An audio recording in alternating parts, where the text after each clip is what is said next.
Ay naku, alam mo 'pag malaman talaga ng ate niya yung ginagawa niya, ay naku mai-evict talaga yan sa doon sa may condo nila. Oo. Ay naku, magagalit talaga yung ate niya. Ay naku, day off ko ngayon, maglalakad ako. Ano ba yan siya? Oo, malalaman talaga ni ate niya. Ay naku, magagalit talaga yun. Mai-evict talaga siya, day. Oo. Oo. Tsaka ay naku, hindi mo ba alam, Carlo Mendez, ha? Nang dahil sa akin, pinahiram ka ng 5,000, ha? Kaya, bayaran mo na ang 5,000. Oo. Yung puga day. Oh. Kaloka ka, Carlo. Pag nadami ka sa plano, sausaw pa more.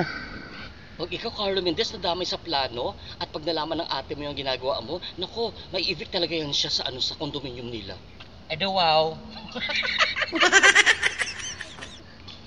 Oh, tatawa-tawa ka dyan. Tapos mamaya pag nadamay ka sa plano, maghahanap ka na naman ng tulong. Eh di wow. Kundi dahil sa akin, hindi ka nakahiram ng 5,000, kaya bayaran mo na 5,000 mo. Eh di wow. 4 years. 4 years, hindi pa kayo makamove on. Akala ko marami kayong pera. 5,000, hindi kayo makamove on. Hello?